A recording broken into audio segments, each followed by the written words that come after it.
ఈ కార్యక్రమం చూస్తున్నటువంటి ప్రేక్షకులందరికీ నమస్కారాలతో అద్దెపల్లి మధుజ్వాల కార్యక్రమం ఈ ఎపిసోడ్లో మనం పరిచయం చేయబోతున్నది శ్రీ కావుటూరు మదన్ మోహన్ గారు. వీరు డిఫెన్స్ అకౌంట్స్ డిపార్ట్మెంట్లో పనిచేసి రిటైర్ అయ్యారు. రిటైర్ అయిన తర్వాత వీరి రచనా వ్యాసంగం కొత్త పంతులు తొక్కుతోంది. గత 40-50 సంవత్సరాలుగా వీరు రాసినటువంటి అన్నీ కూడా ప్రచురణ చేయాలనేటువంటి ఒక సత్సంకల్పంతో వీరు పుస్తకాలను ప్రచురిస్తున్నారు. వాటిలో భాగంగానే ఒక 7-8 సంవత్సరాల క్రితం భాగ్యనగరము కథలు అని ఒక పుస్తకాన్ని రిలీజ్ చేసి ఉన్నారు. కాకపోతే ఆవిష్కరణ చేయలేదనుకోండి. రేపు రాబోయే ఆదివారం 22వ తారీఖున వీరు మరి ఒక 3 గ్రంథాలని ఆవిష్కరణ చేయబోతున్నారు. ఆ సందర్భంగా వీరిని గురించి కొంత తెలుసుకునేటువంటి ప్రయత్నం చేద్దాము. నమస్కారం సార్. మీ కథలు చదివిన ఎవరికైనా మీకు తెలుగు భాష మీద అపరిమితమైన అభిమానం ఉందని అర్థమవుతుందండి. ఈ అభిమానాన్ని దాదాపుగా అన్ని కథల్లోనూ మీరు అప్పుడప్పుడు ఎట్లా చెప్పారంటే కొన్ని వాడుకలో లేనటువంటి పదాలు అనిపించింది నాకు చదివినప్పుడు. అంటే హైదరాబాదు ముఖ్యంగా భాగ్యనగరం అనుకున్నట్లయితే ఇందులో కొన్ని ఇటు కన్నడ మాండలికము, కొంత అనంతపూరు, కర్నూలు, బళ్ళారి సైడ్ వచ్చేటువంటి మాండలిక పదాలు, వీటిని మీరు ఎక్కడా లేనటువంటి కొన్ని పదాలని తెచ్చుకుని మీ అభిమానాన్ని చాటి ఉన్నారు. బాగుంది. ఈ నేపథ్యంలో మీకు అసలు బేసికల్ క్వశ్చన్కి వెళ్ళినట్లయితే మీకు అసలు కథలు రాయాలనేటువంటి ఇష్టం ఎలా మొదలైంది? ఫ్యామిలీ బ్యాక్గ్రౌండా, లేకపోతే మీ అంతటి మీకు తెలుగు సాహిత్యాన్ని చదవటం వల్ల వచ్చినటువంటి ఇంట్రెస్టా? అది కొద్దిగా వివరంగా చెప్పండి సార్. కుటుంబ పరంగా చూస్తే మాత్రం ఉంది లేదు అని చెప్పాలి. నా నాన్నగారికి చాలా రకాల ఇవన్నీ ఉన్నాయి. కళలు, డాక్టర్, సరిగ్గా అయితే డాక్టరు. దాంతోపాటు ఇంకా నాటకాలు, ప్రజానాట్యం ఉండాలి. డాక్టర్ అంటే మెడికల్ డాక్టర్? Medical doctor. తర్వాత పల్లెల్లో అది తిరగడం, దాంతో మన చిన్న నాటించే నాటకాలు అది కూడా కావాలి వాళ్ళంతా అక్కడే పుట్టింది పెరిగింది. డాక్టర్గా పనిచేస్తుంది చుట్టుపక్కల ఊళ్ళే. నాటకాలు కూడా అలవాటు కావడం, బీదలకు వైద్యాలు, దీంట్లో ప్రజానాట్య మండలితో కూడా సంబంధపడి ప్రజానాట్య మండలితో నాట్య మండలి, దాంతో నాటకాలు అది తానే రాయడం, దర్శకత్వాలు అన్నీ చాలా పెద్ద ఇదిగా వివిధంగా రచయిత కూడా అయ్యారు. కానీ ఆయనైతే మొత్తం రాసుకోవడం, సేపటికి ఇంట్లో పెట్టడం తప్ప వేసుకుందామంటే ముఖ్యంగా ఆర్థికపరమే. అది ఆర్థికంగా పుస్తకం వేయడం కష్టం కాలేదు పాపం. ఆయన రిటైర్ అయిన తర్వాత అప్పుడప్పుడు అనేవాళ్ళు కూడా, సరే చూద్దాం అంటూ మేము దోసేస్తూ వచ్చాం. అట్లా అవన్నీ ఏమయ్యాయో కూడా తెలియదు. కొన్ని మాత్రం వీలున్నాయి, ఏ మాత్రం వీలున్నా అవి బయటికి తీసుకురావాలని కూడా కోరిక ఉంది. అని మీకు కోరిక ఉంది? మాత్రం ఆరోగ్యం అది బాగుంటే చేస్తారు కూడా. అది అందువల్ల పెద్దగా లేదు, కానీ దానికి ఉంది అని చెప్పాలి. అది మా తాతల తండ్రులు కూడా సాహిత్యంలో దాని మీద బాగా ఉన్నవాళ్ళు. అది తెలుగు భాష అంటే అప్పటి సాహితీవేత్తలతో తిరిగిన వాళ్ళు వీళ్ళంతా కూడా చాలా మటుకు తిరగలవారు కాదు. కేవలం ఆనందం ఇచ్చడం. తర్వాత కావల్లో సభలు జరిగిన, తర్వాత త్యాగరాయ సభలు జరిగిన వాటిల్లో పాల్గొనడం, అలా అదే ఆ భాష అంటే అభిమానం. దాన్ని అప్పుడప్పుడు రాసుకోవడం, దాంట్లో అలాగా ఉంటూ వచ్చింది. అది మీకు అలాగే వచ్చింది, మీరు దాన్ని అలాగే అట్టు పెట్టుకున్నారు. మనం అనుకోవాలి, అలాగే వచ్చింది అనుకోవాలి. ఉదాహరణ ఏంటంటే అది మా అన్నయ్యలు కూడా పుస్తకాలు చదవడం అయితే మా నాన్నగారు కానీ మా అన్నయ్యలు కానీ బాగా చదివేవాళ్ళు. మా నాన్నగారు అయితే చివరి క్షణం దాకా పుస్తకాలు, లైబ్రరీ ఎక్కడ ఏ లైబ్రరీ దొరుకుతుంది అంతే మాత్రం ఇక్కడ పోయి దాదాపుగా తినేసేయడమే. చార్ల్స్ డికెన్స్, మళ్ళీ ఒక పక్క అది ఏది దొరుకుతుంది, ఇంగ్లీష్ కానీ తెలుగు కానీ ఏదైనా. తర్వాత ఒక పక్క Karl Marx capital, Das capital. అందుకంటే అది ఉంది కదా కొంచెం ఏదో ఆ టచ్ ఉండేసరికి అది ఇది మీకు పరిస్థితి. అదేలేండి, అప్పుడు రెండు సంస్థలు, ప్రజానాట్య మండలి ఒకటి, జననాట్య మండలి అని రెండు సెపరేట్. ఒకటి పూర్తి లెఫ్ట్, ఒకటి సెంటర్, అటు ఇటు ఒకటి సెంటర్ అన్నట్టు. అలా జరుగుతూ అది అలా కొంత ఉందని చెప్పచ్చు. లేదు అనిపిస్తుంది అంటే అచ్చయ్యి మాత్రం ఏమీ లేదు. అచ్చయ్యి లేవు. అలాగా మొట్టమొదట నాకు అందుకే చిన్ననాటి చిరాకు ఉండేది అది. ఏదో గీతలు పిచ్చి గీతలు రాయడం అది అట్లా ఉంటూ వచ్చింది. తర్వాత మా ఇంటర్లో అనుకుంటాను, ఇంటర్మీడియట్ చదువుకున్నాకైతే నిజంగానే ఏదో ఆ కవితలు ఎప్పట్లాగే ఆ కాలేజీలోనే పిల్లలు ఉండేవాళ్ళు. ఆ, వాళ్ళు నిజంగా వాళ్ళైతే వేదికెక్కి ప్రైజులు కొట్టడం అది చూస్తుంటే అలా వచ్చి ఏదో రాయడం తప్ప పెద్ద ఏం లేదు. కానీ డిగ్రీలో కూడా డిగ్రీకి వచ్చేసరికి తర్వాత డిగ్రీ ఫస్ట్ ఇయర్ ఒక 40-50 పద్యాలు కూడా రాశాను. ఓ నైస్. మన ఉత్పల వాళ్ళ చెప్ప ఆ, నాకు వీటి మీదకి మళ్ళీ కాకపోతే ఆ, ఆ, వాళ్ళని చూస్తున్నా కూడా సంఘం మళ్ళీ దీని మీద ఉహు, అలా కష్టపడి రాశాను. ఒక సంవత్సరం పాటు చాలా నిదానంగా సాగింది. కానీ మా నాన్నగారు లాంటి వాళ్ళు చూపిస్తే మాత్రం మంచి పొంతలు లేదు. తర్వాత మన సమన్వయం లేదు అన్నట్టు. వృధా పదాలు ఆ, అది వృధా పదాలు వృధా పదాలు. ఎక్కువ పడుతున్నాయి. ఆ, ఆ, వేస్ట్ అంటారు కదా. అదేలేండి. పద్యాల్లో ఉంటాయి అవి. ఆయన అంత లేదా పద్యాల్లో ఎట్లాగో వస్తాయి. అంటే మీరు ఛందస్సులో రాసినట్టే కాబట్టి ఛందస్సులో ఉంటుంది, కానీ వృధా పదాలు అన్నట్టు. వృధా పదాలు ఎక్కువైపోతున్నాయి. ఆ. దాంతోటి బాగా లేదు, ఉన్నట్టుగా లేదు, చూడు ఇంప్రూవ్ ఉంటుంది. కానీ సంవత్సరం పాటు చూశాక నాకు విసుగొచ్చేసింది అది. ఎందుకు హాయిగా వేరేవి సాధారణ రాయడంలో దాంట్లో ఆ కథలు గాథల మీద పడ్డాను అది. సో ఇంటర్మీడియట్ సెకండ్ ఇయర్ అనుకుంటున్నాను, అక్కడి నుంచి రాయడం దాచడం జరుగుతూ వచ్చింది. తర్వాత కానీ వేదిక ఎక్కింది లేదు. ఎందుకో అది వేదిక అంటే ఇప్పటికీ ఒక విధమైన ఇది జంకు. అందులో ఆ పోటీ ఏం పడేవాళ్ళు ఉండే. నెల్లూరు నేను డిగ్రీ చదువుకున్నా నెల్లూరులో అయితే సాహిత్యానికి చాలా ఇదని చెప్పాలి. ఓ, అందులో అప్పుడప్పుడే పిల్లలు కాలేజీ పిల్లలు ఏం పద్యాలు శ్రీశ్రీ గారివి అవి వాటికి ఏమంటారు ప్యారడీలని ఉమ్, ఉతికి పారేస్తుంటే చూస్తుండాల్సిందే తప్ప అది చూసి పోటీలో పాల్గొనాలంటే మాత్రం భయం ఉండేది. అందువల్ల జోలిగే పోలేదు.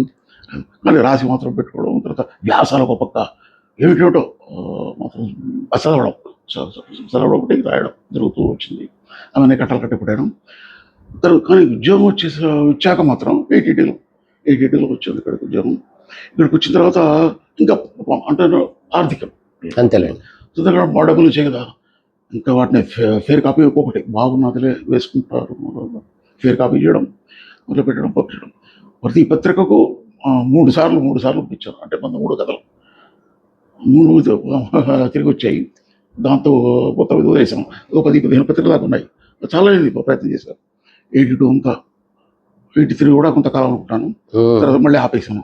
మళ్ళీ 5 ఏళ్ళు 6 ఏళ్ళ తర్వాత మళ్ళీ ఒకసారి అట్లా 3 సార్లు ప్రయత్నం జరిగింది. పెద్ద దాడి దేనికి రాలేదు, విసుగొచ్చింది అట్లా కూడా. తర్వాత ఈ లోపల మా తమ్ముడు పనిచేస్తూ ఎట్లో పరిచయం అయ్యి పత్రిక పేరొద్దు కానీ పెద్ద పత్రిక రాపోతుంటారా ఇట్లా తప్పు తీసుకుంటాం. తెలిసిన వాళ్ళు ఉన్నారన్నా? తెలిసినవాడు ఉన్నాడు. అచ్చా. చాలా మంచి స్నేహితుడు. బస్సులో అయ్యాట. బస్సులో రాపోతున్నాను వేసుకోరు, అంత సుఖం కాదు. వాళ్ళ తగినట్టుగా రాయను. అదొకటి మాత్రం వచ్చేది నాది ధోరణి. అప్పుడు కొంచెం తీవ్రంగా ఉండేది. ఆ, ఆ, ఇప్పుడు అవే పాతవి చూస్తుంటే అన్నీ ఉన్నాయి కట్టలు కట్టి. ఆ, అవే తిరిగేస్తూ ఇప్పటికి తిరిగేస్తున్నాను. అవి చూసినప్పుడు నాకే ఇంత మరి ఇంత అవసరమా అని. సరే ఇప్పుడు హాయిగా మార్చుకునే జస్ట్ ఉండే అట్లాంటివి పట్టుకుని పోయి వెళ్ళాం. వెళితే సరే అతను ఏదో ఆఫీస్ వాళ్ళ సీట్స్ పొజిషన్స్ ఏదో పేర్లు రకరకాలు ఉంటాయి కదా, ఎగ్జిక్యూటివ్ అని ఇట్లా ఎడిటర్, అసిస్టెంట్ ఎడిటర్. ఇప్పుడు ఎగ్జిక్యూటివ్ ఇతను ఉన్నది ఏదో ఎగ్జిక్యూటివ్ అంటే క్యాష్ ట్రాన్సాక్షన్స్ అవన్నీ చూస్తాడు, అకౌంట్స్ ఎగ్జిక్యూటివ్ ఏదో అతను అదే మా తమ్ముడి ఫ్రెండ్ ఉమ్, తీసుకెళ్ళి పరిచయం చేస్తే రండి మన హుల్తావా అని పాపం తీసుకెళ్ళి ఎడిటర్ తీసుకుని చూడు చాలా గట్టిగానే చెప్పాడు.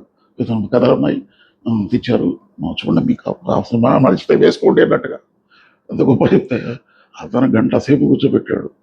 ఏదో ఇలాగ టీ తెప్పించాడు, తాగా అంత అయిపోయింది. చివరిగా అప్పుడు మొదలుపెట్టి చూస్తూ అండి ఇవన్నీ చెప్పడం ఎంతవరకు బాగుంటుందో కానీ చెప్తున్నారు కదా, అందువల్లనే నాకు కాలేదు అని. అక్కడ ఇంగ్లీష్ మందులోనే వాడారు ఒక చోట. నాకు అది ఆశీర్వదిస్తుంది, ఇంగ్లీష్ మందులు ఓకే. అని ఉండితే ఇంగ్లీషు దాన్ని కొట్టేసి అలోపతి అని రాశాడు. ఓకే. ఓకే. మానే ఉంది అన్నాను. తనకి చెప్పడం ఏంటంటే ఇలా ఉండాలండి భాష, అర్థమయ్యే భాషలో అన్నాడు. ఉహు, నాకు ఆశీర్వదించిందంటే ఇంగ్లీషు అన్న పదం అర్థం అవుతుంది అందరికీ అంటే పల్లె వాళ్ళకు అయితే అలోపతి అర్థమవుతుందో నాకు అర్థం కాలేదు మరి. అదే కదా, నాకు అర్థం కాలేదు. మంచిది వాళ్ళ కోసం వచ్చింది అంతే. అలా అది లాస్ట్ అదే లాస్ట్, ఇంకా మళ్ళీ వెళ్ళ అప్రోచ్ అవ్వాలి. 2000 కూడా చిట్ట చివరి 2000 ప్రయత్నం చేశాను. ఓకే. ఇట్లా కాదని మనం విజయవాడకు వెళ్ళాను. మా నాన్నగారు అంతకుముందు పోయారు.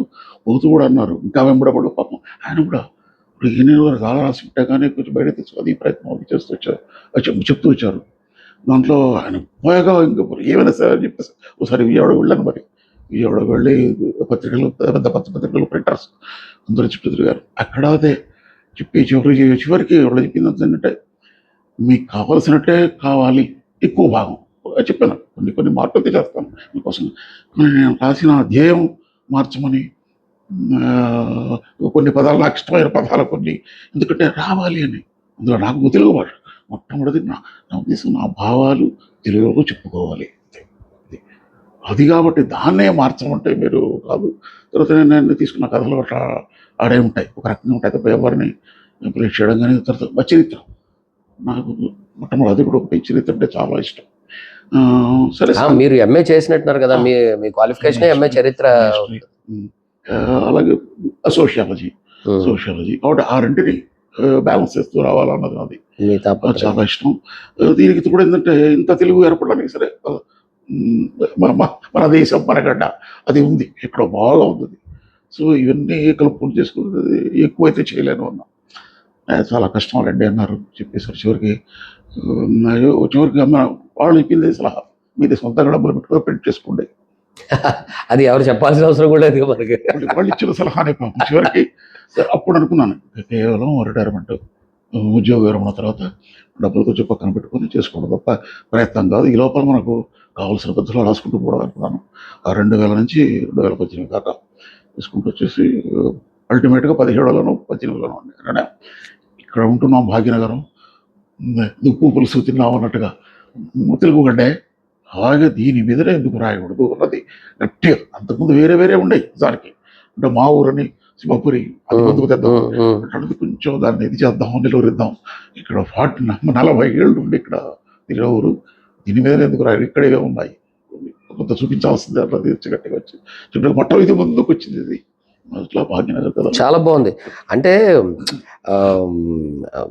మీరు సాధారణంగా ఏంటంటే ఈ కథల పుస్తకాలు వేయాలని కోరిక ఉన్నవాళ్ళు కూడా, ఎందుకంటే కథ ఎక్కువ పేజీలను ఆక్యుపై చేస్తుంది కాబట్టి సాధారణంగా 10 కథలు, 12 కథలు, 13 అట్లా ఏదో వేసుకుంటుంటారు.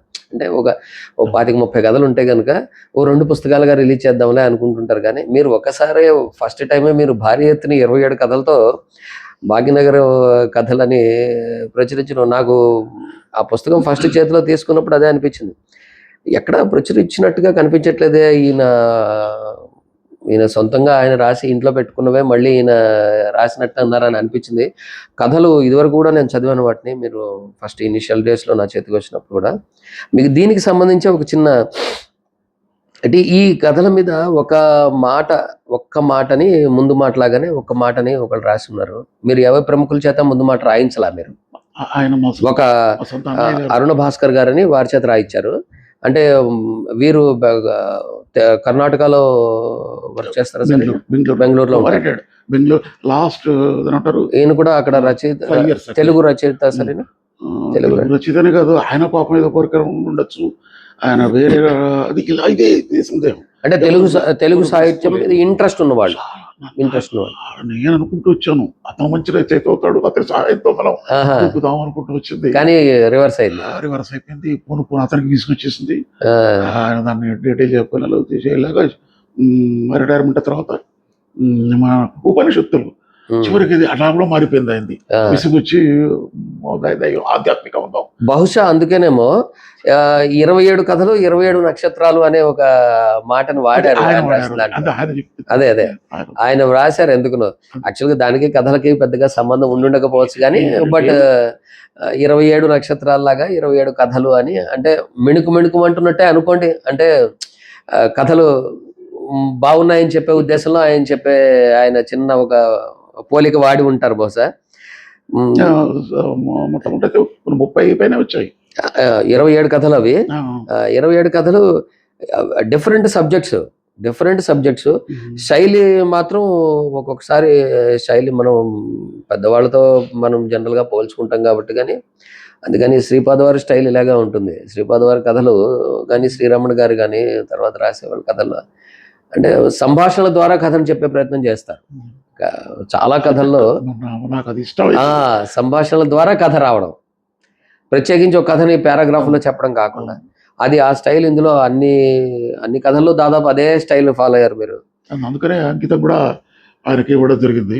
ఆహా, ఇది కాదా అంకితం ఇవ్వడం జరిగింది. Okay okay, nice nice. కాకపోతే చదివిన వెంటనే మాత్రం ఆ ఫీలింగ్ అయితే కదులుతుంది కథ తెలిసిన వాళ్ళకి మాత్రం.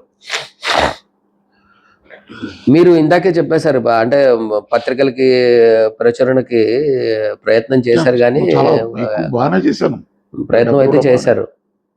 అంటే మీరు ఈ సాహితీ సభలు జరిగినప్పుడు వీటికి ఎందుకు వెళ్ళలేదు మీరు? అంటే మీరు మిగతా సాహితీవేత్తలతో లేదా మిత్రులతో పరిచయం ఉన్నట్లయితే అప్పుడు ఏమన్నా బహుశా ఈ పత్రికల్లో వచ్చేవాళ్ళు వాళ్ళు వీళ్ళతో ఏమన్నా పరిచయం ఉంటే ఈ కథలు ఏమన్నా ప్రచురించబడేవా? అట్లా ఆ దిశగా ప్రయత్నం చేయలేదు మీరు ఎప్పుడు? అంటే ఏ మీటింగ్స్ కి పెద్దగా వెళ్ళిన వాళ్ళు కదా మీరు? మీటింగ్స్ వెళ్ళలేదు, సేపటికి చూడడం చూసి ఆనందించడం కూడా ఓడిపోయాను తప్ప అంతకంటే ముందు సాహితీ సదస్సులకు వెళ్ళలేదు. సదస్సులు కాదు, సదస్సులకు వెళ్ళలేదు. అంటే మీరు అందులో ఒకటి ప్రపంచ తెలుగు మహాసభల మీద ఒక కథ కూడా రాశారు. అంత పత్రికలు చదివి కానీ మీరు వెళ్ళలేదు అక్కడికి, ప్రత్యక్షంగా మీరు ప్రాంతంగా వెళ్ళలేదు. వెళ్ళి ఉంటే బహుశా ఆ పరిచయం ఉండుంటే సాహితీవేత్తలతో అది ఒక మిమ్మల్ని ఇంకొక లెవెల్కి తీసుకువెళ్ళి ఉండేదేమో. మరి వెళ్ళలేదు కాబట్టి అంతర్ముఖంగా మీరు రాసుకున్నటువంటి కథలు మాత్రం మీరు ప్రింట్ వేసుకున్నారు. బాగుంది. కానీ ఒక గొప్ప విషయం ఏంటంటే, సాధారణంగా నేను అబ్జర్వ్ చేసిన చాలా మందిని, ఒకళ్ళిద్దరిని కానీ కొద్ది మందిని అబ్జర్వ్ చేసిన దాని ప్రకారం, ఇప్పుడు పత్రికల్లో పడలేదు అనుకోండి, ఎప్పుడో 20 ఏళ్ళకో 25 ఏళ్ళకో 30 ఏళ్ళకో ఒక కథ రాయడం మొదలుపెట్టి ఏదో ఒక 5 కథలో 10 కథలో రాసిన తర్వాత ఎవరి ప్రోద్బలం వల్ల కానీ పత్రికల్లో పడకపోతే తిరిగి వచ్చేస్తే నిరుత్సాహపడి రాయడం మానేసిన వాళ్ళు ఉన్నారు. కథలు కవిత్వం అంటారా, కవిత్వం ఒక్కొక్కసారి రాసేవాళ్ళు ఉంటారు, వాళ్ళకి వాళ్ళు రాసి అట్టే పెట్టుకుంటారు. మీరు 40 ఏళ్ల పాటు అదే కథలనే ఉంచుకుని దాన్ని మాడిఫై చేసుకుంటూ ఒక గ్రంథాలుగా తీసుకురావాలన్న ఆలోచన మాత్రం చాలా గొప్ప విషయం. అది మీరు ఈ కథల్లో ఇలా తేవడం అనేది ఒక ఏమంటారంటే మనం మోటివేట్ చేసుకోవడం అనేది ఒకటి చాలా గొప్ప విషయం. దాని గురించి కొంచెం వివరం చెప్పండి సార్. అంటే ఎలా మోటివేట్ చేసుకోగలిగారు మిమ్మల్ని మీరు? ఈ కథలు మళ్ళీ మళ్ళీ చదువుతూ నేను వేసినా కూడా పర్వాలేదని మీకు ఎట్లా అనిపించింది? అంటే దీని మీనింగ్ ఏంటంటే, మళ్ళీ మనం రాసిన కథని ప్రముఖులు ఏం చెప్తారంటే, కథ ఎలా రాయాలనేది పుస్తకం ఒకసారి ఆరుద్ర గారు రాసిన పుస్తకం ఒకటి ఉంది, కథలు ఎలా రాయాలనే పుస్తకం ఒకటి ఉంది. ఆ కథలు అందులో ఆరుద్ర గారు కూడా ఒక కథ రాశారు. కథ ఎలా రాయాలనేది కథలు ఎలా రాయాలనేది ఎవడు చెప్పడం ఏమిటి, కథ ఎలా పడితే అలా వస్తుంది అని ఒక సరదాగా ఒక్కొక్క స్టోరీ చెప్తారు ఆయన. కథలు ఒకళ్ళు చెప్తారా ఏంటి ఎలా రాయాలనేది, మనంతటి మనసులో మన ప్రకారం వచ్చి రాయాల్సింది. సో కానీ మీరు ఒక కథ రాసిన తర్వాత ఇంత గ్యాప్ వచ్చిన తర్వాత మళ్ళీ మిమ్మల్ని మీరు సరిదిద్దుకుంటూ ఒక పుస్తకం వేయాలనేటువంటి ఉత్సాహం అనేది, ఒక సాహితీ వాతావరణం మీకు ఎట్లా కలిగింది అనేది నా మెయిన్ ప్రశ్న. అంటే మీకు ఎట్లా, how you got that motivation? అదే ఇప్పుడు మా అన్నగారు భాస్కర్ అని చెప్పారు కదండి, అతనైతే ఒక మన వేదికలు ఎక్కేవారు. కాలేజీలో జవహరభారతి కావాలి కాలేజీ మంచి కాలేజీలో అతను ఎక్కాడంటే కనీసం సెకండ్ థర్డ్ ప్రైజ్ ఇవ్వాల్సిందని చెప్పేవాడు. మరి ఇంగ్లీష్ తెలుగు రెంటిలో కూడా అంత అటాక్ ఉండేది. అది అలాగే చాలా తెచ్చుకున్నారు. నేను అవన్నీ ఆ సర్టిఫికెట్లో నేనేం జాగ్రత్త చేసుకుంటాను. నాకు అదొకటి ఫైలింగ్ కట్టాను. ఫైలింగ్ బాగా ఆఫీసులో కూడా చివరికి ఎత్తుతారంటే ఆయన దగ్గర ఆఫీసులో ఉండేవాళ్ళు. ఫైలింగ్ చాలా ఇష్టం. ఎందుకు ఇతర పనికి వస్తాయి, ఎందుకు అన్నది ఎప్పుడో పనికి వస్తాయి, అప్పుడు కావాలంటే ఇక్కడ దొరుకుతాయి అన్న ఒక్కసారి కదా. ఆ విధంగా సరే మొత్తం మీద ఆయన చూస్తూ మాత్రం ఆయన మాత్రం చాలా ముందుకు వెళ్తారు అనుకుంటూ ఉండేది. అది మాత్రం చెప్పాల్సిందే. ఆ దూకుడు అది చూస్తే ఆ ప్రైజ్ రావడం, కానీ నాకు మాత్రం ఎక్కాలి. ఆయననే వాడు రారా నువ్వు మాట్లాడరా అంటే అదే లోపల నుంచి రావాలి కదా, అది చూస్తేనే భయం ముందు. అంటే ఎదురుగా పిల్లల పైన కావాలి స్టూడెంట్స్ చాలా ఉధృతంగా ఉండేవాళ్ళు. ఇందులో కాంగ్రెస్ మళ్ళీ పార్టీ ఇది వచ్చింది అనుకోండి, అది వాళ్ళ ఎఫిలియేషన్, వాళ్ళ ఎఫిలియేషన్. అలాగే ఇటు కమ్యూనిస్టులు ఎఫిలియేషన్ రెండు ఉండేవి. వాళ్ళిద్దరూ అదే ప్రజల కోసం చాలా దారుణంగా ఉండేది, ఉగ్రంగా. వాళ్ళ మధ్యలో ఆ వాటికి మాత్రం దూరం భయం. ఇది అదేలేండి, గొప్ప రచయితలు గొప్ప వక్తలు అవుతారని చెప్పలేము. అది గొప్ప వక్తలు గొప్ప రచయితలు అవ్వచ్చు, కానీ రెండు ఉంటాయి అని చెప్పలేము. చాలా తక్కువది. అదే విధంగా చూడండి, ఆయన రిటైర్ అయ్యేసరికి నేను చెప్తొచ్చాను అంటే కాదు, ఉన్నది చాలా అయిపోయింది. ఇలాగే మీరు అన్నారు చూడండి, అట్లా చాలా బాగుంది. కానీ నేను చేస్తాను, చదువుతున్నాను అని చెప్పి అప్పుడు చూపించారు. అక్కడ నేను కొన్నాను, ఇంకొచ్చి నేను కొన్నాను అని పుస్తకాలని. ఉపనిషత్తులు కాశీ నుంచి సంస్కృత ఒరిజినల్స్ తెప్పించి అవన్నీ చదివారు. చదివితే ఉపనిషత్తులకు తెలుగులో ఉపనిషత్తు సారాంశం అని 2 పుస్తకాలు రాశారు. చివరికి ఆయన యాక్చువల్గా బ్యాంక్ రిటైర్డ్, బ్యాంక్ ఆఫీసర్గా మంచి దీంట్లోనే ఆ బ్యాంకింగ్ మీద ఒకటి రాశారు. అది ఆ 3 రాసి ఆపేయడం జరిగింది.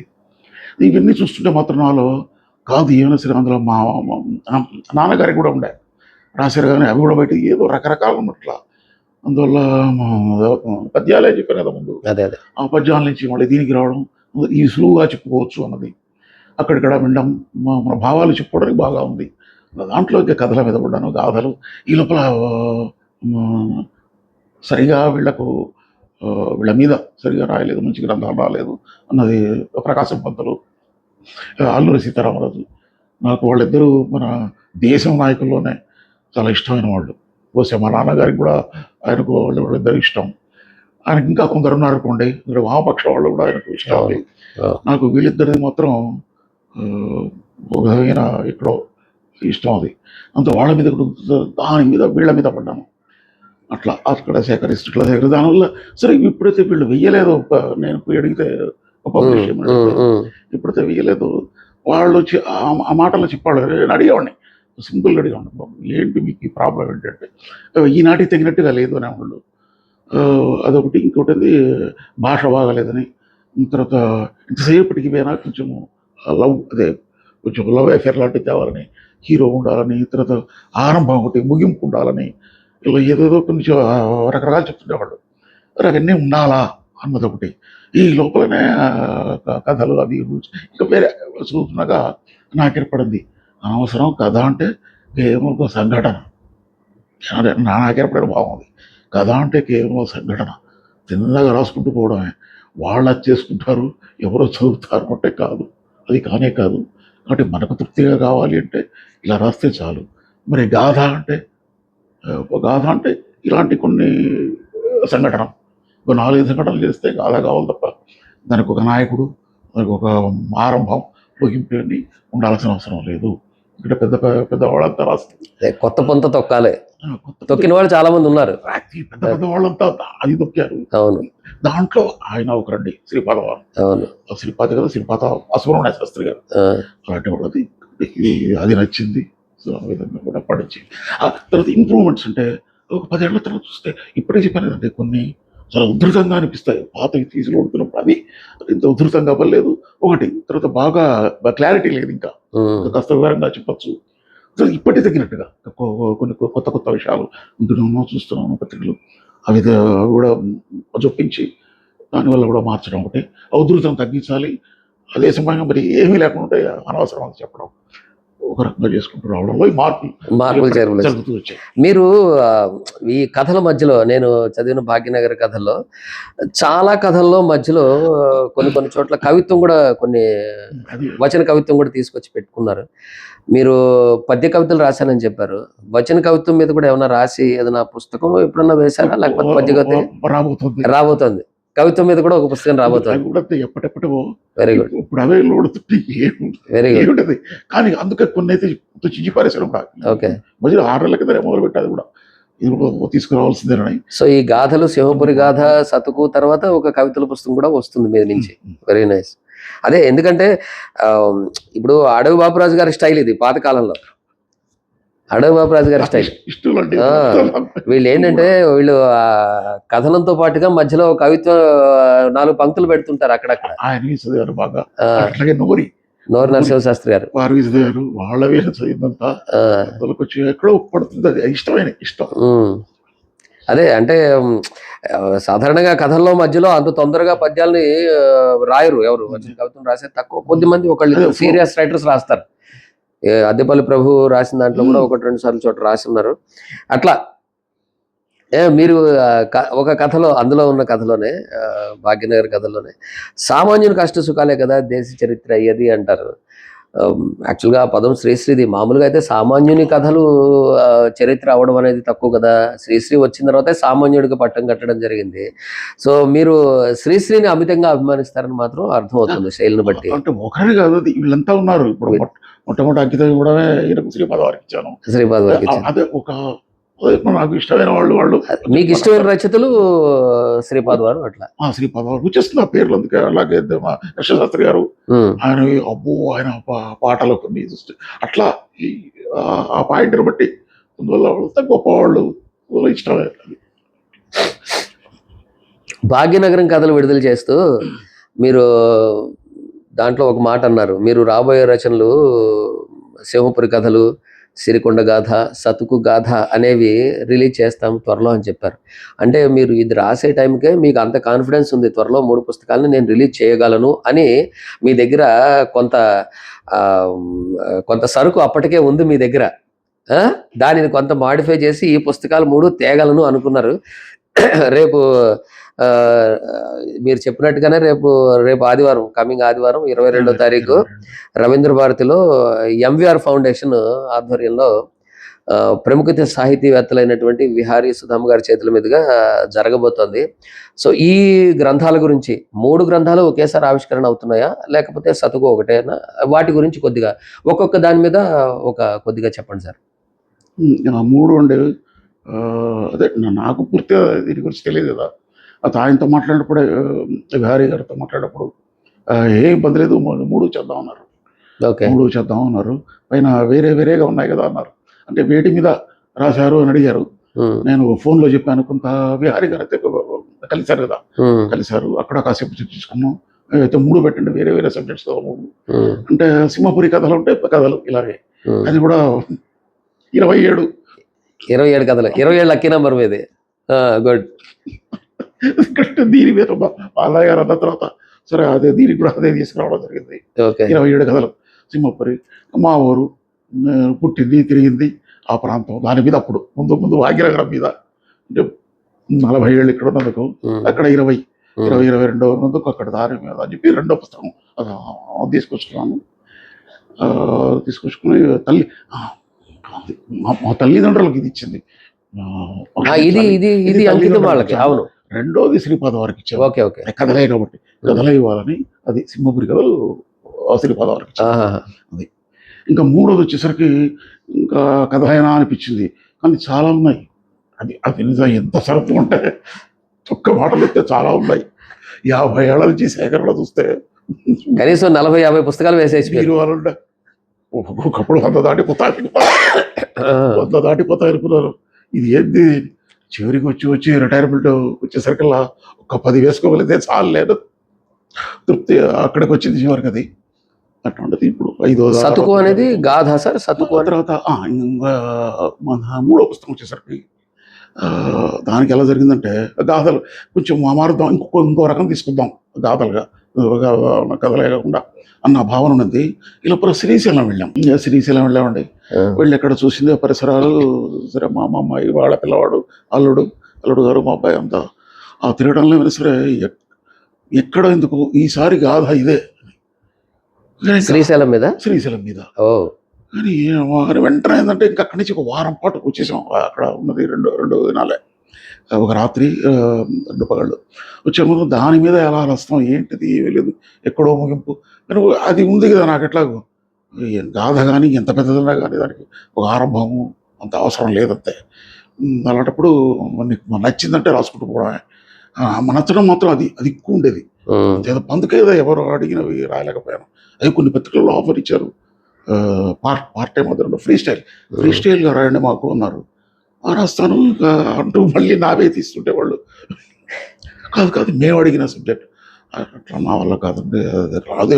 సో అది చెప్పినప్పటికీ అంటుంటారు కదా అందరూ ఫైర్ అని, అది రావాలి తప్ప ఏమి చేయలేము దయచేసి, అది మొత్తం నా వల్ల కాదు, అందులో కాలేదు. సరే ఇప్పుడు మళ్ళీ సిరీస్ అనిపిస్తాయి. ఒక వారం పాటు మాత్రం కింద మీద అయ్యాను. ఇప్పుడు అనిపించింది కావలసినంత దొరుకుతుంది, చరిత్ర అంతే. అది మనకు అది మర్చిపోతున్నావు, అది ఇక్కడ చూపించవచ్చు. అది ఆలయం అక్కడ చూసి ఎందుకైనా ఎఫెక్ట్ అది. అయ్యో బాబు అనిపించింది, ఏంది ఏం చేశారు పాపం. ఎవరిదన్నా కానీ మా డబ్బులు ఎవరిదన్నా కావచ్చు, ఎవరో రాజు బానిసల చేత కూడా పని చేయించి ఉండొచ్చు, ఇవన్నీ ఉండొచ్చు, ఏం లేకుండా ఉండదు. కానీ ఒక విధమైన ఇప్పుడు చూసి ఆనందిస్తున్నాం కదా, మరి కోట్లాది మంది ఆనందిస్తున్నారు. అది ఇప్పించడానికి అప్పుడు వాళ్ళు పడ్డ కష్టం అది. కాబట్టి చరిత్రను తీసుకొస్తే మాత్రం శ్రీశైలం దైవం ఎట్లా ఉంటాయి. ఒక చారిత్రక కథగా రాశారు అది. అది అట్లా కూడా కాదు, చివరికి అట్లేదు అది కూడా మా అన్నయ్య గారు మంచి ట్రావెల్ అంగ్ అయింది కదా అన్నారు. అచ్చా అచ్చా, దానికి ఏం పేరు పెట్టారు టైటిల్? శ్రీశైలము. అది ఒకటి ఆ వారంలోనే కింద మీద పడుతున్నప్పుడు అవునా మళ్ళీ ఇది తెలుగుదా చెప్పాలి. సరే ఎవరికి చెప్పినా వినరు, వద్దురా అదొకటి. ఎవరికి చెప్తే వాళ్ళు ఏదో వాళ్ళ భావాలు చెప్తారు. వచ్చింది శ్రీ అంటే సిరి, తెలుగులో కొండ అయిపోయింది. సో సిరికొండ, అది అది మూడవది సిరికొండ పేరుతో. సరే సిరికొండ, మీరు శ్రీశైలాన్ని సిరికొండ సిరికొండ శ్రీ వచ్చి తెలుగులో అది వాళ్ళు తమిళన్స్ దాన్నే తీరువు చేసుకున్నారు. ఉందా సిరిని శ్రీ సిరి దాన్ని తీరువు చేసుకున్నారు వాళ్ళు ఎవరో అంతే. సో మనది వచ్చే సిరికొండ అయిపోతే తెలుగు అయిపోతుంది. పైన ఏదో ఊరు కూడా ఉందండి, అది చూశాక కూడా స్ట్రైక్ అయింది కొంత. సో అదే పేరు పెట్టేసుకొచ్చున్నాను అనుకున్నాను. 200 పేజీలు అయితే శోభంగా అనుకున్నాను. ఎందుకని అనుకున్నాను స్తోత్రాలు అన్నీ పెట్టాల్సిందే, ఎందుకంటే ఇష్టంగా చదువుకుంటారు వాళ్ళు అనుకుని చేస్తే అందుకే దాన్ని యాత్రాగాథ దాని కింద అదిగా పెట్టాను. తప్ప సాధారణ కథలాగా తీసుకొని మళ్ళీ నాయకులను దమ్మంటే నేను ఎక్కడ తెచ్చేది ఉండదు. అది కేవలం శివుడు, దాంతోపాటు చరిత్ర, కోట్లాది మంది పాపం నమ్మకంతో వచ్చేవాళ్ళు జనాలు. అది సోషల్ సాంఘిక దాన్ని దృష్టిలో పెట్టుకు రాశారు. వస్తుంది అని చెప్పి సిద్ధమంటారు 200 అనుకుంటే అది కూడా 300 దాటిపోయింది. అట్లా అది అందులో దాని కింద పెట్టడం కూడా శ్రీశైల మహాపుణ్యక్షేత్ర యాత్రాగాథ అని కింద అది ట్యాగ్ పెట్టారు. అలా ట్యాగ్ పెట్టేసి యాత్రాగాథ అన్నారు. ఎందుకంటే పైన శ్రీకొండ అనగానే ముందు అది ఏందో తెలియదు, కరెక్ట్ తెలియడానికి అంతే. ఎవరో కొనుక్కుంటారని చేస్తారు, ఏవి దాని కింద హాయిగా నేను సొంతమే డబ్బులు నాదే ప్లానింగ్ కొట్టింటే ఎవరేమన్నా నా తృప్తికి అది యాత్రాగాథ అని పెట్టాను. అది చూసాక మా అన్నగారు ఆయన ట్రావెల్ ఆగన్నారు. అది మాత్రం నాకు ముందు లేదు, చోట తగిలింది అనుకున్నాను. Good very good. అంటే యాక్చువల్గా ట్రావెల్ లాగా అనకూడదు మీరు, ఎందుకంటే మీరు చరిత్ర కూడా అందులోకి తీసుకొచ్చున్నారు కాబట్టి ఊరికే వెళ్ళి చూడండి అనే ఉద్దేశంలో మిగతా వాళ్ళు రాసినట్టు కాదు ఇది. దాని చాలా ఇంటర్నల్ గా చాలా రాసే ఉంటారు అందులో, ఇంకా రిలీజ్ అవ్వలేదు. చదివిన వాళ్ళు దాన్ని ఆ తర్వాత పుస్తకంలో వస్తుంది రాశారు ఒక రచయిత గారు. మా ఆఫీస్ పెట్టండి, మా అప్పన్న గారికి తెలుసు, ఆఫీసర్ గారు రిటైర్ అయ్యారు. అతన్నారు ఏంటిది ఎక్కడ మొదలు పెట్టారు, ఎక్కడికి వెళ్ళింది, అందుకే 300 దాటింది అన్నారు. శ్రీశైలం మీద 300. సూపర్. అలాగే సతుకు అనేది అది చదువుకి సంబంధించినటువంటి పదం. అది ఇంకా దీనికి వస్తాం. ఇంకా ఇదైతే శ్రీశైలం మీద ఇప్పుడు ఉండింది, కానీ అది వేగంగా ఉండింది. శ్రీశైలం మీద స్తోత్రాలు దేవుడి గురించి రావడమే కదా, అది ఏందో తృప్తిగా మాత్రం లేదు. కానీ చేయాల్సిందే ఎప్పుడో ఏదో స్తోత్రాలు ఆరాద్దామా, ఎట్లా స్తోత్రాల గురించి వాటి అర్థాలు భావాలు ఆరాద్దామా, గుడి గురించి అన్న ఇది వేగంగా ఉండింది. చివరికి వస్తే ఈ రూపం ఎత్తింది. 3వసారి చూసినప్పుడు అది అలా జరిగింది. చదువుకైతే మాత్రం నేను డిగ్రీ చదువుతున్నప్పుడు నాకంటే సంవత్సరం 2 ఏళ్ళ చిన్న అమ్మాయి, మా పిన్ని కూతురు అమ్మాయి BOL చేస్తుండింది, బ్యాచులర్ ఆఫ్ ఓరియంటల్ లాంగ్వేజ్, వెంకటేశ్వరలో తెలుగు పండిట్ చేసి రిటైర్ అయింది అమ్మాయి. ఆ చుట్టుపక్కలే కావలి చుట్టుపక్కల అక్కడక్కడ ఉంటారు వాళ్ళు. అమ్మాయి చేతిలో మరి పరీక్ష అయిపోయిందో లేకపోతే ఎందుకు వచ్చి ఇలా ఉండిందో సంచులు, అమ్మాయి అప్పుడంతా సంచులే, బ్యాగ్స్ లేవో పాపం వాళ్ళు సంచిలో తీస్తుంటే ఇది బయటపడింది. చదువు ఓకే దాన్ని రాసింది ఎవరు? కొడవటి కుటుంబరావు, కొడవటిగంటి కుటుంబరావు గారు రాసింది. అది బయటపడింది. ఇట్లాంటి కూడా చదువుతుంది. అప్పుడు తెలుసు దాని గురించి, కానీ నేను నేర్చుకోలేదు. ఆ, ఆ పుస్తకం మాత్రం తెలుసు. అని రాశారని మంచి పుస్తకం కింద పేరుందని తెలుసు అది.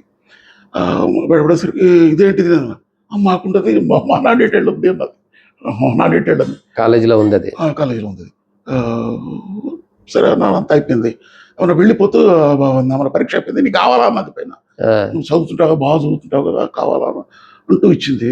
కానీ అప్పటి కిందటే చదవగలమా ఇవన్నీ ఏదో ఎందుకు సంకోచమే, అడిగి తీసుకోవడం పాపం అది ఏదో వాళ్ళు చివరి పెట్టేసిపోయాను, నువ్వు చదువుకో ఇచ్చింది. ఆ, ఇచ్చేసింది అమ్మాయి. దాన్ని వదలకుండా చదివింది.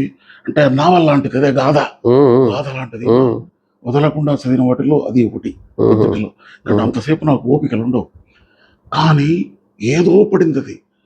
అది నాకు అది కూడా అది అది మిమ్మల్ని ప్రోత్సహించింది. ఆనాడు అనుకున్నాను. అప్పటికది 50 ఏళ్ళ 70 ఏళ్ళ కింద రాసింది ఇది. 77, 78 ఉమ్, ఉమ్, అప్పటికి 40 ఏళ్ల కింద రాసిన పుస్తకం అది. అప్పటి సాంఘిక పరిస్థితులు ఎన్నెన్ని తెచ్చాడు ఆయన. నాకు సోషల్లో హిస్టరీ వాటి మీద ఎక్కువ ఇష్టం కదా. ఉమ్, అప్పుడు అది పడింది అది. డిగ్రీ సెకండ్ ఇయర్లో ఉన్నాను, అది థర్డ్ ఇయర్ చదువుకుంటూ ఇదే విషయం మీద రాయాల్సిందే కాబట్టి ఈనాటికి తగినట్టుగా అప్పుడే పడింది. డిగ్రీ పూర్తయ్యి 2 ఏళ్ళు 3 ఏళ్ళు చిన్న కాన్వెంట్లో కూడా పనిచేశాను. ఆ కాన్వెంట్లో పనిచేస్తున్నప్పుడు అప్పుడు ఆ పిల్లలు చూస్తూ అది ఈ రెండు కలిసి మొదలుపెట్టేశాను. అదొక 200, ఆనాడే 200 పేజీలు వచ్చేసింది అది. ఆ, అది వచ్చింది. దాని మీద ఇంప్రూవ్ చేసి కథ డిగ్రీ ఉద్యోగం వచ్చాక దాని కథ పూర్తి చేసుకొని 300కు చేశాను కథ. దాన్ని తీసుకపోతే అది కూడా పెట్టాను, వాళ్ళ ముందు పెడితే ఆ, అది చదువునే పేరు, చదువునే ఉండింది చెప్తున్నాను. పెట్టేస్తే వాళ్ళు ఎవ్వరూ నచ్చలేదు, ఎక్కడ పెట్టుకోలేదు. దానికి 2000కు అది అప్పటికి నచ్చలేదు. మళ్ళీ అదొకటి ముఖ్యంగా పూర్తిగా మళ్ళీ రీరైట్ చేసింది. అచ్చా, అదొకటి ఓకే. రీడ్ చేస్తే అది 350 ఎంత వెళ్ళిపోయింది. అది ఉమ్, 350, 400 రాత వెళ్ళిపోయింది. రాత సరే, అదొకటి వాళ్ళు రాత బాగాలేదని చాలా కష్టపడే వాళ్ళు. అర్థం చేసుకోవడం కష్టం. ఉమ్, సరే మా రాత అంటే అదేలేండి, అక్షరాలు అక్షరాలు రాసేది. బాబు మాదింతే మా రాత అని ప్రముఖుల రైటింగ్స్ అన్ని కూడా అలాగే ఉంటాయని చెప్తారు. మొత్తం మీద అది ఒకటి. అది కూడా పెడితే దానికన్నాడు. దానికి అతను చెప్పిన సలహా ఒకతను ఎవరు, పేర్లు వద్దురండి, ఎవరో పెద్ద కంపెనీ అంత చేసి మన వచ్చేస్తామండి, ఒక 10,000 మీరు పెడతారు కావాలంటే అన్నాడు. అది నాకు తగిలింది. ఎందుకు వదలకూడదని టక్కన తీసి 100 రూపాయలు కట్ట పెట్టేసాం బల్ల మీద. ఏంటి తిన్నాడు, మరి మీరు 10,000 అన్నారు కదండి అనుకున్నాను. తీసుకునేదో యాక్సెప్ట్ చేస్తాడు, 10,000 ఆనందంగా ఇస్తున్నా కదా అనుకుంటే మళ్ళీ తోసేస్తుందండి, ఏదో లంచం అనుకున్నారు. ఆ, తోసేస్తూ ఏదో అన్నారండి, అనగానే ఇచ్చేస్తారా మీరు, అయిపోతుందా, అంత సులువుగా అయిపోతుందా, ఆ, నేను తర్వాత వాటినంతా ఏం చేయాలన్నాడు. ఆ, ఏంటంటే ఇది ఇట్లాంటివి మరి ఏదో ఒక ఆధారంగా లేదండి, మీకు చాలా ఇష్టం ఉన్నట్టుంది, ఇట్లయితే మీ ఊళ్ళో ఎందుకు వేసుకోకూడదు అన్నాడు. ఉమ్, అది అక్కడ దాంతోనే మెల్లగా బస్సులో వస్తున్నప్పుడు అప్పుడు పైన 6 గంటలు వచ్చేవి. విజయవాడ నుంచి ఇక్కడికి 6 గంటల ప్రయాణం. ఉమ్, సరే రిటైర్మెంట్ తర్వాత మొత్తం పెట్టుకోవాల్సిందని చెప్పించింది. అది 350 ఎంతో ఉండేది. ప్రాక్టికల్గా దిగేసరికి ఇది మాత్రం మొట్టమొదటి రావాల్సిన వాటిల్లో 4-5 ఇది ఉండాల్సిందే అన్నది మాత్రం పెరుగుతూ వచ్చింది. ఇంకా రిటైర్ అయిన తర్వాత నేను ఆ 2 కథలు అయ్యాక మొదలుపెట్టాను. సిరిశైలం కాదు, నిజానికి అది రావాల్సింది. ఈ సిరికొండ కాకుండా అదే రావాల్సింది. మీరు దీన్ని ఏమంటారు, నవల అంటారా లేకపోతే గాథ అంటారా? గాథ సతుకు. కావాలని ఇవన్నీ గాథ అనుకోవాలనే గాథ రైటింగ్ లో అర్థమయ్యేటప్పుడు చెప్పడానికి నావల్. అంటే పాతకాలం సంస్కృతంలో గాథ అంటే నవలనే మన తర్వాత వచ్చింది. మరి ప్రధానికి గాథ అని అంటారు. ఆ, చక్కదలో లేనట్టుగా నాకు అదొక బాధ. అదొకటి ఇంకొచ్చిన విషయం, మా స్కూటర్ వెనకాల ముందైతే ఇంగ్లీష్లో రాసేవాడిని, అంటే అర్థం కావాలి కదా రూల్స్ ప్రకారంగా. వెనకాల మాత్రం ఎందుకు వాడుకోకూడదు అని తెలుగు నెంబర్ పెట్టారా? తెలుగు రాసేవాడిని. పోలీసులు ఆపాడు ఎప్పుడన్నా? చేత మొట్టమొదటిది పోలీసులు ఆపేసి ఏంటిది నంబరేనా అంటాడు. అది నంబర్ కాదులే, తెలుగు అంకెలు అన్నారు. వాడు ఎస్ఐ వచ్చి తెలుగు అంకెలా సార్ ఏదో ఫైన్ ఈనట్టున్నారు. సరే వెంటనే అలవాటు ప్రకారం డిఫెన్స్ కార్డు చూపించి బయటపడ్డారు కదా. వద్దు సార్ తీసేయి సార్, వేయలేదు అలాగే పెట్టి అలాగే నడిపించారు. కలంబర్ అలాగే ఉండేవి. 3-4 స్కూటర్లు మారాయి అని కారుకు మాత్రం రాయించలేదు. సో బేసికల్ గా సతుకు అనేది ఒక గాథగా రాసుకుంటూ వచ్చారు మీరు. ఇంతకీ ఆ 350 ఇంకా మూడవదిగా అనుకున్నాను. అది అంటే సిరికొండకు ముందే రావాలి అని ఆ ప్రయత్నంలో దాన్ని ఇంకా బాగా ఇంప్రూవ్ చేసుకుంటూ వచ్చేసి అది ఇంకా చెప్పాలంటే చాలా ఉందనుకోండి ఎందుకు జరిగిందా అని.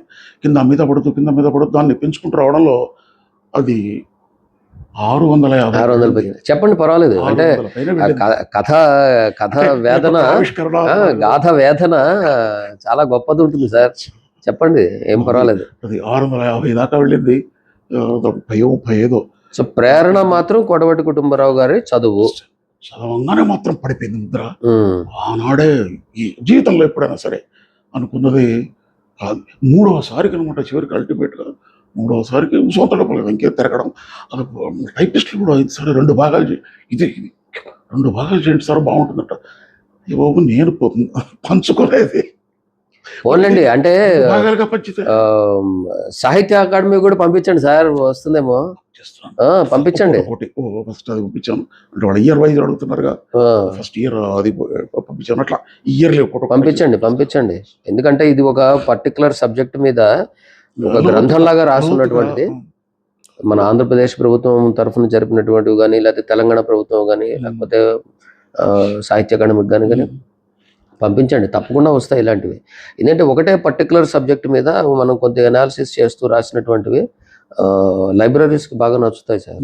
అవి మీరు సాహిత్య అకాడమీకి తప్పకుండా పంపించండి. మీరు ఇస్తున్నాను మన దీంట్లో ఉస్మానియా మంది లైబ్రరీ హైదరాబాద్ సెంట్రల్ లైబ్రరీ ప్రతిసారి వచ్చినట్టుగా తీసుకెళ్ళి వాళ్ళన్న 3 కాపీలను ఇచ్చేసి వాళ్ళకు రిసీట్ ఇస్తారు. అవి కూడా అన్ని ఫైలింగ్ మొట్టమొదటి ప్రభుత్వంది పడాల్సిందే. రాజా రామ్మోహన్ రాయ్ లైబ్రరీ కూడా కలకట్టాది వస్తుంది. కానీ దానికి ఫెయిల్యూర్. మా అబ్బాయి పాపం చాలా సార్లు ట్రై చేశాడు. మళ్ళీసారి కాపీలు తగ్గించేసారులేండి. 10 కాపీల కన్నా ఎక్కువ ఒకప్పుడు ఎక్కువ కాపీలు తీసుకునేవాళ్ళు. ఇప్పుడు ఒక రచయిత నుంచి 10 కాపీలు 5 కాపీలు మాత్రమే తీసుకుంటారు. అందులోనూ దాదాపుగా 60-70% డిస్కౌంట్తో కొంటారు వాళ్ళు. వాళ్ళకి పుస్తకం వాళ్ళకి చేరుతుందని ఒకటే ఒక ఇది తప్పించి ఎకనామికల్ గా పెద్దగా వర్కౌట్ అయ్యేది కాదు ప్రస్తుతం. ఎకనామికల్ కాకపోయినా ముందది అది సర్వర్ ఏమిటో ప్రభుత్వం మీద తిరిగి తీసి యాక్సెప్ట్ చేయలేదు. పడుతుందిలేండి పేపర్లో పడినప్పుడు ఆ సెంట్రల్ లైబ్రరీకి వెళ్ళి వాళ్ళకి సబ్మిట్ చేయాల్సి ఉంటుంది. మనం అట్లా వదిలేసాను. అదే చుట్టూ తిరగడం ఓపికలు లేవు. సతుకు అనేది బేసికల్ గా ఒక ఎడ్యుకేషన్ కి సంబంధించినటువంటి గాథ. దాని కింద పెట్టింది దానికి శ్రీ బాలవాడ. దీని ట్యాగ్ సతుకు ట్యాగ్ ఈనాటి విద్యాస్థాయి మీద గాథ. స్థాయి మీద గాథ. అచ్చా, విద్య మీద కాదు, ఇది విద్యా స్థాయి మీద. విద్య గురించి అదొక సముద్రం, స్థాయి కూడా సముద్రమే. కానీ చెప్పదలుచుకున్నది స్థాయి మీద చెప్పారు మీరు. అట్లా జరిగింది. అది వచ్చాక మాత్రం చాలా తృప్తి కలిగి అందులో పెద్దది అయ్యేసరికి బాగా ఇదైంది కూడా. అయినా తృప్తి మాత్రం అయినప్పటికీ తృప్తి మాత్రం ఉంది. ఒక రచయితగా మీకు తృప్తి కలిగించింది అది. ఇక్కడ దాన్ని చదివిన వాళ్ళు అదే అన్నాం, ఎట్లా రాశారండి ఇట్లా ఒక్క మాట అన్నారంటే ఇంత కష్టపోయి అంత లావుతాయి కూడా ఎడిటింగ్ అనేది వాళ్ళ చుట్టూ తిరగడం జరిగింది. బాగుంది, సూపర్ సార్, సూపర్. దీని ఆవిష్కరణ ఎలాగో 22వ తారీఖు ఉంది. దాని ఆ పదం కూడా పెట్టడానికి చదువు ఆయన అప్పటికే వాడాడు కదా, వాడారు ఆ పదం. సరే చదువు అదే పదం చేస్తూ వచ్చాను. 2000 దాకా కూడా దాని మీద అదే ఉండేది, చదువు అనే ఉండేది. అయితే ఆయన పేరు చెప్తూనే వచ్చాను. నేను చదివిన తర్వాతనే దీంట్లో కూడా అందుకే ప్రశ్న లేదు, నాకు జరిగింది ఒకటి పైన అదే పేరు. కానీ మొన్న అదే రిటైర్మెంట్ తర్వాత స్వచ్ఛంగా పుస్తకం తీసుకున్నప్పుడు దానికి కూడా అది చదువు అనేది కూడా తెలుగు పదం. అదే కాకుండా వేరే పదంతో పెట్టకూడదు, పూర్తిగా వాడినట్టుగా. ఎందుకంటే అది తిరుగులేదు, అందులో మనది ఆయన పక్కన చేరిస్తేనే బాగుంటుంది తప్ప పూర్తిగా దాని మీద కూర్చోబెట్టద్దు పుస్తకం మీద. అది అన్నప్పుడు అరే చక్కగా మనది వికృతి పదం సతుకు అది అలా తీసుకొచ్చాను. చాలా బాగుంది. లాస్ట్లో ఇంకొక చిన్న ప్రశ్న, అంటే నేను ఈ మధుజ్వాల కార్యక్రమం చేసేటప్పుడు అద్దేపల్లి వారిని స్మరించుకుంటాను. మీకు ఎంతమంది పరిచయస్తున్నారు కాబట్టి రచయితగా సాహిత్యం పట్ల అభిమానంగా ప్రముఖ కవి విమర్శకులు డాక్టర్ అద్దెపల్లి రామ్మోహన్ రావు గారితో ప్రత్యక్షంగా కానీ పరోక్షంగా కానీ ఏమన్నా పరిచయం ఉందా? వారి ప్రసంగాలకు మీరు వెళ్ళడం కానీ లేకపోతే వారి సాహిత్యం ఏదైనా మీరు చదవటం కానీ ఏదైనా ఉందా? వారి పేరు ఎప్పుడన్నా విని ఉన్నారా మీరు? అది ఒకసారి చెప్పండి. అదే బాగా విన్న పేర్లలో ఇది ఒకటండి. మంచి సాహితీవేత్త అన్నది మాత్రం, లేకపోతే అన్నిసార్లు మన పేపర్లో కూడా వచ్చేవి. అప్పుడు పైన బస్సే వాడు ఉన్నారు, వారు ఉండేప్పుడు ఇప్పుడు జరిగేది రవీంద్ర భారతి కానీ అక్కడక్కడ జరిగేది అట్లా వచ్చినవి ఇవన్నీ చూశాక మాత్రం తర్వాత ఆయన ప్రోత్సహించడం, నేను దాని మీద బహుశా చదివి ఉంటా ఆ వార్తలవి. పోయిన మా ఉద్దండు సో సాహితీవేత్త ప్రశ్న లేదు, అలా ఉండేది అంతే మనసులో. కానీ మొట్టమొదట మాత్రం అదే 15 అనుకుంటా, 2015 ఇంకా 10 ఏళ్ల కిందట అదే 16-17 ఆఫీస్లో జరగడం. మొదట అక్షరాల మా మామగారండి చెప్పడం, దాంతో ఇది పడ్డం. అప్పుడు సరే ఎవరు ఏంటి కాస్త దాని మీద చర్చ జరిగింది. లేదా ఆవిడ రామరాజు అల్లూరి సీతారామరాజు నాకు ఇష్టమైన వ్యక్తి గురించి పుస్తకాలు తెచ్చిచ్చాక మాత్రం అది చదవడం ఒక దీర్ఘ కావ్యం అది. హాయిగా అనిపించింది. మా నాన్నగారు చనిపోయిన తర్వాత మేము అనుకుని వేసినటువంటి పుస్తకం అనమాట. మళ్ళీ వేసినట్టున్నాడు. దీర్ఘ కావ్యం అంటే అది ఒక పోటీ కోసం పంపించారు అప్పుడు ఆ కాలంలో. దానికన్నా ముందు దానికోసం రాసినటువంటిది. అంటే కుందుర్తి వారు వీడు ప్రోద్బలం అనమాట అది. అంటే ఒక కావ్యంగా వస్తే బాగుంటుంది అంటే వచన కావ్యం అనమాట అది. అది ఒక వచన కావ్యం. వచన కావ్యాలు తక్కువ కదా, ఏవో కవితలు రాస్తారు కానీ. సో కావ్యంగా తీసుకురావాలనే ప్రయత్నంలో అల్లూరి సీతారామరాజు రాశారు. మా నాన్నగారు వ్రాతపతి ఇంట్లో ఉంది, కాకపోతే అది పుస్తకంగా ప్రింట్ కాకుండానే మా నాన్నగారు వెళ్ళిపోయారు. మా నాన్నగారు చనిపోయిన తర్వాత మా బ్రదరు డిసైడ్ చేసుకుని పుస్తకం వేయడం జరిగింది అనమాట. అది చాలా బాగా అనిపించింది, సులువైన భాషలో చాలా బాగా అనిపించింది మాత్రం నిజం. అది చాలా బాగుంది సార్. అయితే అనుకోకుండా మీతో ఇంటర్వ్యూ చేయడం, అందులోనూ మీరు ప్రధాన స్రవంతిలో లేనటువంటి మీరు ఒక గొప్ప రచయిత, మామూలు రచయిత కాదు మీరు, పెద్ద గొప్ప రచయిత. మీరు బహుశా ఈ సాహితీవేత్తలతోనూ 10 మందితో తిరిగి ఉండుంటే బహుశా మీ పేరు మాటి మాటికి ఎప్పుడో చర్చల్లోకి వచ్చి ఉండేదేమో. కాకపోతే ఏంటంటే మీరు ఆ సభాస్థలులకు ఎప్పుడు కూడా వెళ్ళిన వాళ్ళు కాదు మీరు. సో రేపు పుస్తకావిష్కరణకి బహుశా మీరు మొట్టమొదటిసారి ఒక పుస్తక ఆవిష్కరణ చేయడం జరుగుతుంది. మొట్టమొదటిసారే అటువంటి మంచి గ్రంథాలకి, ఉన్న 3 గ్రంథాల్లో ఏదో ఒక గ్రంథానికి సాహిత్య అకాడమీ అవార్డు రావాలని కోరుకుంటూ నాకు ఈ ఇంటర్వ్యూకి సమయం ఇచ్చినందుకు చాలా thank you sir. Thank you very much. మళ్ళీ ఇంకొక ఇంటర్వ్యూలో మళ్ళీ కలుద్దాం.